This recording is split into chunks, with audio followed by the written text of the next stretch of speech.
So, hello and welcome, students. Now that we are discussing principal objectives of FMS, that is Fixed Manufacturing Systems, इनके objective, इनके उद्देश्य क्या हैं, इनके बारे में हम आज जो है थोड़ा सा समझते हैं. ओके, तो सबसे बड़ी बात, जो सबसे पहला उद्देश्य है वो है मीडियम ऑफ आपका डायरेक्ट लेबर. डायरेक्ट लेबर आप अगर एम्प्लॉय करते हैं, मतलब जैसे कि देखा होगा अपनी इंडस्ट्रीज में, डायरेक्ट लेबर एम्प्लॉय करने से क्या होता है कि हमारा ज्यादा से ज्यादा लोग को एम्प्लॉय करते हैं. बहुत सारे लोग आते हैं, उनके ऊपर ध्यान रखना पड़ता है, वो क्या कर रहे हैं क्या नहीं कर रहे हैं, है ना. उनके एक्सीडेंट तक की हमको, जो इंडस्ट्रीज के मालिक हैं, उनको मुआवजे का उस पर ध्यान रखना पड़ता है. ठीक है, तो इन सब चीजों को आप जब देख रहे हैं तो इसमें सबसे पहली बात है कि जब आपने एफएमएस एम्प्लॉय कर दिया, यहाँ पे जो है इंडस्ट्रीज में आपके रोबोट्स वगैरह आ गए, आपकी रोबोटिक आर्म्स वगैरह काम करने लग गई. ठीक है, तो यहाँ पे ऑपरेटर्स जो होंगे, जो मशीन चलाते थे, वो मशीनिंग सेंटर से अपने आप ही चले जाएंगे, है ना. ऑपरेटर अपने आप ही मशीनिंग सेंटर से चला जाएगा. ठीक, फिर जो आपकी मशीनिंग जो होगी, जो आपकी मशीनिंग हो रही है वो बहुत ही एफिशिएंट हो जाएगी. ठीक है, क्योंकि भाई मशीनें काम करेंगी तो वो इंसान की तरह थकती तो है नहीं, इंसान की तरह सुस्ताती भी नहीं. ठीक है, ना ही इंसान की तरह जो है आगे पीछे कुछ करेंगी, मतलब कि नहीं करना है ना.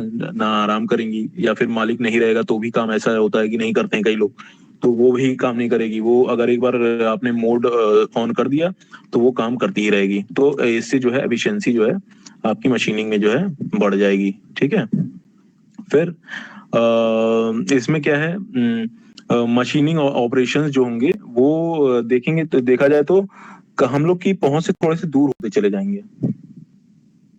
मशीनिंग ऑपरेशंस जो हैं हमारी थोड़ी सी पहुंच से दूर हो जाएंगे, और क्या कहते हैं कि ये आपके मशीनें जब काम करने लगेंगी तो इसमें हमें सपोर्ट मिलना लगेगा. हमारे लिए एक बहुत तरह, एक तरह से समझ लीजिए कि एक एक्स्ट्रा पुश मिल जाएगा हमारे लिए मशीनिंग ऑपरेशंस में.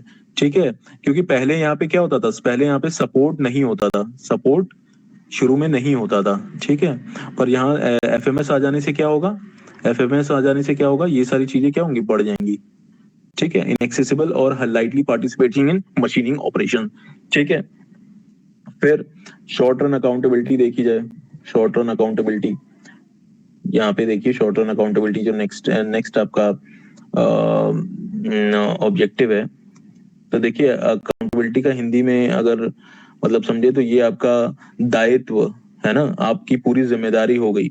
रिस्पॉन्सिबिलिटी से ज्यादा बड़ी बात हो जाती है अकाउंटेबिलिटी. आपकी सिर्फ जिम्मेदारी नहीं, आपकी जवाबदेही भी होती है अकाउंटेबिलिटी में इंक्लूडेड. ठीक है, तो जब आप शॉर्ट रन अकाउंटेबिलिटी को इम्प्रूव कर रहे हैं, शॉर्ट रन अकाउंटेबिलिटी को इम्प्रूव कर रहे हैं, तो इसमें साथ ही साथ देखिए एक बात हो रही है कि इंजीनियरिंग चेंजेस होते जा रहे हैं. ठीक है, इंजीनियरिंग चेंजेस होते जा रहे हैं. ठीक है, आपकी प्रोसेसिंग चेंजेस हो रहे हैं, है ना. प्रोसेसिंग में क्या कैसे हो रहा है, ये भी चेंज हो रहा है. ठीक है, मशीन डाउन टाइम और अनअवेलेबिलिटी कम हो रही है. ठीक है, मशीन जो है ज्यादा देर तक काम करेगी. ठीक है, तो डाउन टाइम जो है घटेगा, अनअवेलेबिलिटी भी घटेगी. ठीक है, तो ये मशीन अच्छे से काम करेगा. कटिंग टूल फेलियर जो होंगे वो भी डिक्रीज हो जाएंगे. ठीक है, और लेट मटेरियल डिलीवरी ये भी कम हो जाएगी, है ना, क्योंकि भाई सारे काम जो है मशीन से हो रहे हैं, तो मशीन हर काम जो है टाइम पे कर रही है. ठीक है ना स्टूडेंट्स, ये बात आप समझिए. ठीक है, ये बात आप समझिए. तो अब देखिए, तीसरा सबसे बड़ा और इम्पोर्टेंट ऑब्जेक्टिव ये है कि इजी एसिमिलेशन है. Easy assimilation and improving longer living space, है ना. इससे क्या होगा, मतलब एसिमिलेशन मतलब होता है कई सारी चीजों का गठजोड़ बनाना, कई सारी चीजों को एक साथ लेके चलना. ठीक है, कई सारी चीजों को एक साथ लेके चलना, उसे कहते हैं एसिमिलेशन. तो जब आप इजी एसिमिलेशन और लॉन्गर लिविंग स्पेस को जब अच्छा करते जाएंगे, तो आपका ये जो प्रोडक्ट वॉल्यूम है, ये भी बढ़ता चला जाएगा, है ना. प्रोडक्ट वॉल्यूम है, ये भी बढ़ता चला जाएगा. ठीक है, फिर प्रोडक्शन एडिशन एंड इंट्रोडक्शन, ये भी आपके अच्छे होते चले जाएंगे. अच्छी अच्छी चीजों का एडिशन होता जाएगा. वो चीजों का एडिशन होगा जिससे कि हमारे जो एक दूसरे से जो समन्वय बैठाती हैं मशीनें, मतलब एक मशीनिंग सेंटर से दूसरे मशीनिंग सेंटर पे जो है चीजें जाने में पहले ट्रांसपोर्टर वगैरह लगते थे आपके, है ना, वो अब नहीं लगेंगे, वो वहाँ पे आपकी जो है एजीवीज आ गई, ऑटोमेटेड गाइडेड व्हीकल्स, वो काम करेंगे, ठीक है। तो प्रोडक्शन एडिशंस और नए नए इनोवेशंस का इंट्रोडक्शन होता चला जाएगा इससे, ठीक है। फिर डिफरेंट डिफरेंट पार्ट्स को अगर आपको मिला के काम करना है तो डिफरेंट पार्ट मिक्सेस भी आपके इसमें लग जाएंगे, ठीक है, डिफरेंट पार्ट मिक्सेस भी आपके लग जाएंगे, ओके। और इसके देखिए सबसे बड़ी बात कि अब जब इतना कुछ एफएमएस में हो रहा है, इतना कुछ एफएमएस में हो रहा है ना, इतना कुछ एफएमएस में हो रहा है, तो आपकी इन्वेंट्री क्या होगी, इन्वेंट्री इन्वेंट्री घट जाएगी, इन्वेंट्री कम लगने लगेगी, है ना, इन्वेंट्री कम लगेगी, इन्वेंट्री कम लगेगी, लॉट साइज कम हो जाएगा, इन्वेंट्री कम लगने से लॉट साइज कम होगा, इन्वेंट्री का टर्नओवर बढ़ जाएगा, ठीक है। प्लानिंग टूल्स जो हैं आपके, जस्ट देखिए जस्ट इन टाइम मैन्युफैक्चरिंग में एक ऐसी मैन्युफैक्चरिंग टेक्निक है जिसमें कि अगर मान लीजिए आपको जो है 10 चीजों की जरूरत है, वो भी 10 दिनों में, तो आप जस्ट इन टाइम मैन्युफैक्चरिंग एक जापानीज जापानीज टेक्निक है, काइजन ने इंट्रोड्यूस की थी। इसमें आप लोग इन्वेंट्री जो यानी जो रख रखाव रखते हैं, स्पेयर पार्ट्स रखते हैं, वो 10 के 10 ही रखेंगे, आपको जो 10 दिन के लिए चाहिए। आप शॉर्ट टर्म रिप्लेनिशमेंट करेंगे, मतलब 10 दिन के बाद फिर नई इन्वेंट्री लेके चले आएंगे, पर आप जो है बहुत ज्यादा इन्वेंट्री अपने पास नहीं रखेंगे, ठीक है।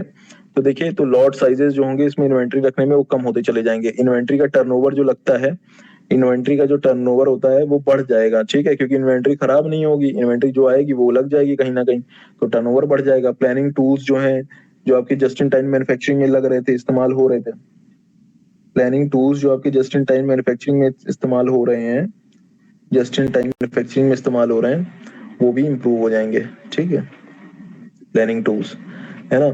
तो अब देखिए, अब फिर अगला ऑब्जेक्टिव देखिए क्या है, मशीन यूटिलाइजेशन। मशीन यूटिलाइजेशन क्या होगा, इसमें बढ़ जाएगा, मशीन का यूटिलाइजेशन बढ़ जाएगा, ठीक। मशीन यूटिलाइजेशन किस तरह से बढ़ जाएगा कि भाई सेटअप टाइम मशीन का डिक्रीज हो जा रहा है, ऑटोमेटेड फीचर्स जो हैं, ऑटोमेटेड फीचर्स वो मैनुअल इंटरवेंशन, मैनुअली जो है चीजों को रिप्लेस करते चले जाएंगे, ठीक। फिर इसमें क्विक ट्रांसफर डिवाइसेस लगेंगी, क्विक ट्रांसफर डिवाइसेस लगेंगी, तो भाई आपका हर काम जो है बहुत छोटे छोटे टाइम में होना चला जाएगा, ठीक है, हर छोटे छोटे टाइम में लगेगा, ठीक है। क्विक मशीन ट्रांसफर यहाँ पे होगा, ठीक, मशीन ट्रांसफर यहाँ पे बहुत तेजी से होगा, है ना। और मशीन इन कटिंग साइकिल में मशीन जो है ज्यादा से ज्यादा लगती चली जाएंगी, है ना। तो ये आपका मशीन यूटिलाइजेशन इससे जो है बहुत ही तेजी से बढ़ता चला जाएगा, है ना, मशीन यूटिलाइजेशन जो है बढ़ता चला जाएगा यहाँ से, ओके।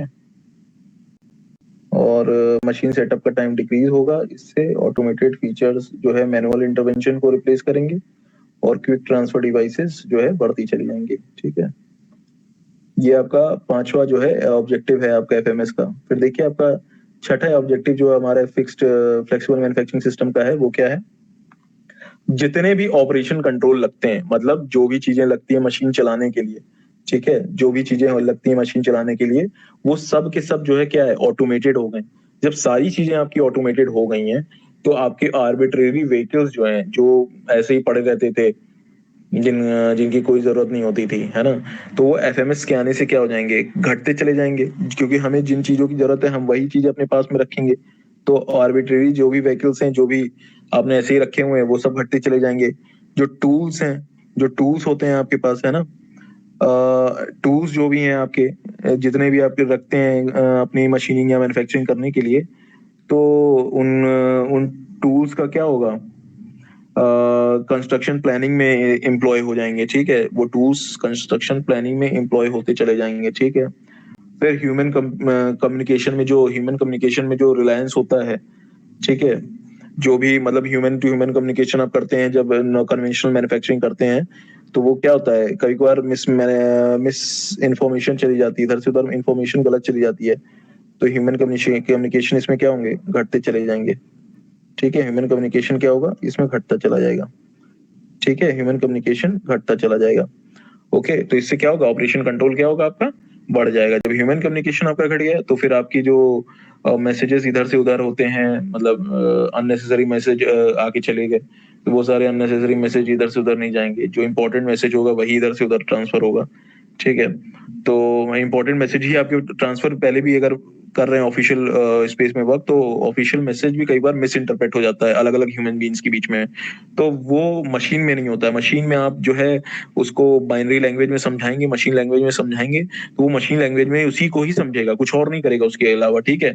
तो ये आपके कमांड मिस इंटरप्रेट नहीं हो सकते हैं इसमें, ठीक है, जब आप मशीन लर्निंग जो है हो रही है, मशीन से कम्युनिकेट कर रहे हैं तो, ठीक है। तो ये हम पीछे भी देख चुके हैं। तो ये हमारे ऑब्जेक्टिव्स थे एफएमएस के प्रिंसिपली।